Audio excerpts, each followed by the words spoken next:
মুহররম মাসে কি কি আমল করব? মুহররম মাস শুরু হয়েছে, আমরা জানি। মুহররম মাসের সবচেয়ে গুরুত্বপূর্ণ আমল হলো বেশি বেশি নফল রোজা রাখা। কারণ নবী করিম সাল্লাল্লাহু আলাইহি ওয়াসাল্লাম বলেছেন, আফদালুস সিয়াম বা'দা রমাদান শাহরুল্লাহিল মুহাররম। আল্লাহর কাছে রমজানের পরে সবচেয়ে শ্রেষ্ঠ রোজা হলো কোন মাসের রোজা? আল্লাহর মাস মুহররম মাসের রোজা। মুহররম মাসকে নবীজি বলেছেন কার মাস? আল্লাহর মাস। সব মাসই আল্লাহর, কিন্তু এটাকে আল্লাহর মাস বলে নবীজি সাল্লাল্লাহু আলাইহি ওয়াসাল্লাম ইঙ্গিত করেছেন এই মাসটা বিশেষ কারণে মর্যাদাপূর্ণ।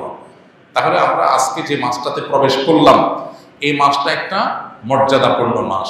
সম্মানিত 4 মাস সম্পর্কে কোরআন যে ধারণা দিয়েছে আমাদেরকে, আল্লাহ বলেছেন, ইন্না ইদ্দাতাশ শুহুরি ইনদাল্লাহি 12 শাহরান ফি কিতাবিল্লাহি ইয়াওমা খালাকাস সামাওয়াতি ওয়াল আরদ মিনহা আরবাআতুন হুরুম। নবমণ্ডল ভূমণ্ডল সৃষ্টির দিন থেকেই বছরের গণনা হয় 12টা মাস দিয়ে। এর মধ্যে 4টা মাস হলো সম্মানিত।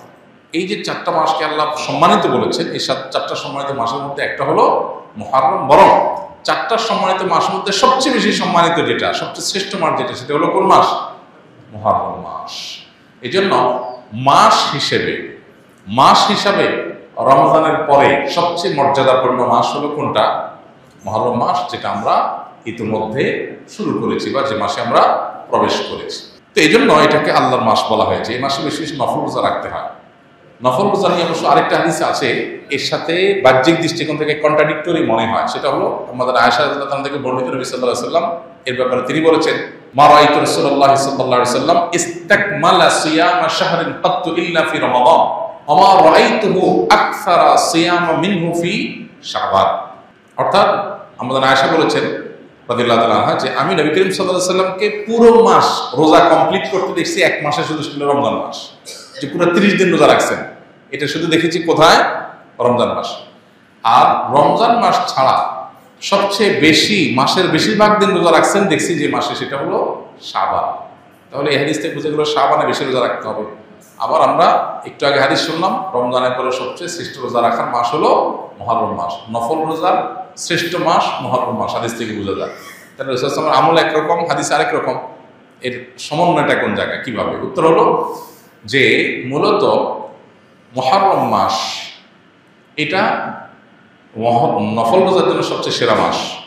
এরপরে শাবানের মর্যাদা। নবী সাল্লাল্লাহু আলাইহি ওয়াসাল্লাম হাদিসটা বলেছেন, কিন্তু এটা আমল করার সুযোগ তিনি পান নাই। আল্লাহ তাকে দুনিয়া থেকে নিয়ে গেছেন। শাবান মাসে একটা আমলের সুযোগ তিনি পেয়েছেন।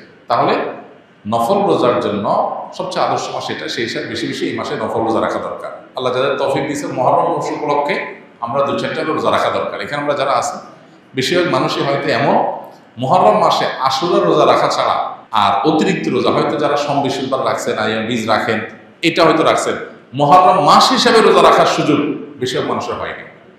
তো এই হাদিসের উপর আমল করার জন্য হলেও আমরা মুহররম মাস উপলক্ষে একদিন রোজা রাখবো ইনশাআল্লাহ। এক। দ্বিতীয়ত, মুহররম মাসটা সম্মানিত 4 মাসের একটা। সম্মানিত 4 মাসের বিধিনিষেধগুলো এখানে চলে আসবে। সম্মানিত 4 মাসের যুদ্ধ বিগ্রহ করা নিষেধের সম্পর্কে আয়াত আছে, যদি অনেক আলেমদের মতে এটা মানসুখ হয়েছে। আবার সম্মানিত মাস হিসাবে আল্লাহ তাআলা বলেছেন, ফালা তাজলিমু ফিহিন্না আনফুসাকুম, এই মাসগুলোতে তোমরা নিজেদের প্রতি অবিচার করো না। পাপাচার থেকে বাঁচার জন্য এটা বিশেষভাবে যত্নশীল হতে হবে। ইবাদত বন্দেগীর রুটিন কাজগুলো বিশেষ আন্তরিকতার সাথে করতে হবে। এটা হলো মুহররম মাসের করণীয়। এছাড়া মুহররম মাসের মধ্যে আশুরার দিনটা আছে, সেই উপলক্ষে বিশেষ করণীয় আছে আশুরা রোজা রাখা, এবং আল্লাহ তাআলা শুকর আদায় করা মুসা আলাইহিস সালামের বিজয়ের কারণে 2টা রোজা রাখা সুন্নাত আশুরাকে কেন্দ্র করে। এ হলো মুহররম মাসের করণীয়। এর বাইরে মুহররম মাসকে কেন্দ্র করে অনেক করণীয় আমাদের সমাজে আছে, যেগুলো একটাও কোরআন বা হাদিস দ্বারা প্রমাণিত নয়।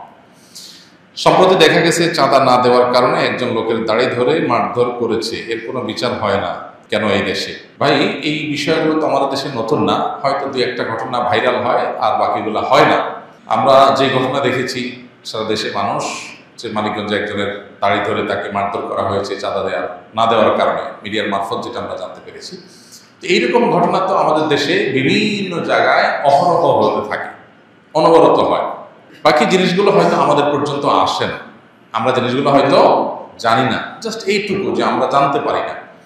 এগুলো কেন হয়? এগুলো এই জন্য হয় যে এগুলো বিচারের মুখোমুখি করা হয় না, এগুলোর উপযুক্ত বিচার হয় না। এই জন্যই হয়, কোনো অপরাধের যখন বিচার সঠিকভাবে না হয়, সে অপরাধ বারবার মানুষ করতে থাকে, বারবার হতে থাকে। তো এই জন্য এই বিষয়গুলোতে বিচার যেন হয়, সেটা নিশ্চিত করার জন্য আমাদের প্রত্যেককে যার যার জায়গা থেকে দাবি দাওয়া তোলা, জোরদার প্রচেষ্টা করাটা অব্যাহত রাখতে হবে। হাল ছেড়ে দিলে চলবে না। বিচার তো হয় না, তাহলে আর চেয়ে লাভ নেই। বরং আমাদের চেষ্টাটা আমাদের অব্যাহত গতিতে চালাতে হবে এবং করতে হবে। একসময় ইনশাআল্লাহ আল্লাহ তাআলা অবস্থার পরিবর্তন ঘটাবে। আমি একটা কথা প্রায় বলি, মাস্তানি করা এটা ছোট লোকদের কাজ। যারা যত নিচু প্রকৃতি তারা তত গায়ের জোর খাটায়, তারা তত অহংকার করে। আর যারা যত সম্মানিত, যারা যত মর্যাদাবান, যাদেরকে আল্লাহ তাআলা যত বেশি দায়িত্বশীল করেছেন, তারা তত বেশি সতর্ক থাকে এবং এই সমস্ত ছোট লোকই করে না। তো যারা এই ধরনের জুলুম করে, আল্লাহ তাআলা সব সহ্য করলেও জুলুম সহ্য করেন না।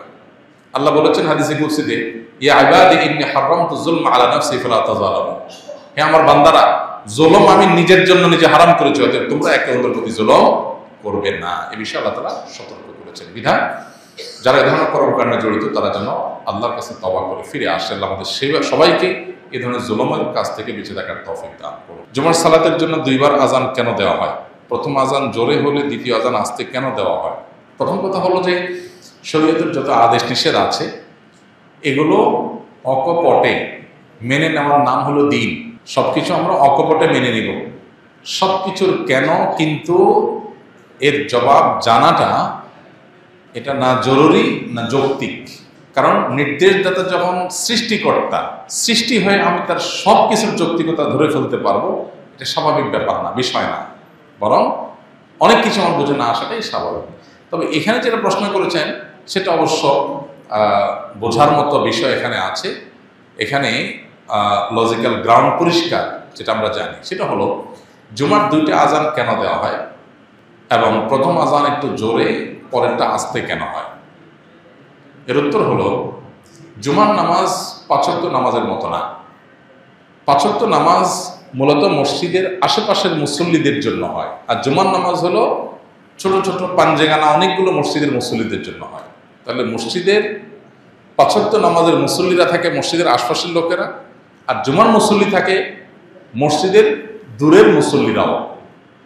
পাঞ্জেগানা যেখানে শুধু ৫ ওয়াক্ত নামাজ হয়, আজকাল তো অবশ্য সব মসজিদই জুমার নামাজ হয়ে গেছে। বাকি ইসলামের নির্দেশনা হলো একটা বড় এলাকার ছোট ছোট পাঞ্জেগানা মসজিদ থাকবে আর একটা জুমার মসজিদ থাকবে, যাতে জুমার দিন সব এলাকার মানুষ এক জায়গায় একত্র হতে পারে। এটা ইসলামের সামাজিক সৌন্দর্য। যেহেতু জুমার নামাজে আশেপাশের বিভিন্ন পাঞ্জেগানা মসজিদের মুসল্লিরা দূর দূরান্ত থেকে আসবে, অনেক দূর থেকে আসবে, সেই জন্য তাদের জন্য তাদের আসার সুবিধার্থেই দুইটা আজানের ব্যবস্থা। প্রথম আজানটা অনেক আগে দেওয়া হয় যাতে করে দূরের মানুষগুলো ওইটা শুনে ধীরে ধীরে আসতে আসতে নামাজের সময় হয়, নামাজের সময়ের আগে তারা আসতে পারে। আর শেষের আজানটা দেওয়া হয়, এটা হলো নামাজ শুরু করার আগের যে আজান সেটা। আর প্রথমটা হলো দূরের মানুষকে জানাবার জন্য। দূরের মানুষকে জানাবার জন্য যদি দেওয়া হয় যেন ওটা জোরে হয়, বাইরে হয়। আর দূরের মানুষকে আহ্বান করার উদ্দেশ্য না পরের আজানে, সেজন্য এটা ছোট হয়, আসতে হয়, ভিতরে হয়। এই দুই আজান নিয়ে অনেকে বিতর্ক তোলেন। কোনো প্রয়োজন নাই এটা নিয়ে বিতর্ক করার, কারণ এটা যদিও খোলাফায়ে রাশেদার আমলে চালু হয়েছে, কিন্তু এই আজান নিয়ে কোনো সাহাবীর কোনো প্রশ্ন, বিতর্ক বা ভিন্ন মত সেরকম উল্লেখযোগ্য ছিল না। সো এই ব্যাপারে বলতে পারি উম্মার ইজমা রয়েছে। অতএব এটা নিয়ে অহেতুক বিতর্ক বাড়ানোর কোনো প্রয়োজন নাই। আস সুন্নাহ ফাউন্ডেশন, উম্মার স্বার্থে সুন্নাহর সাথে।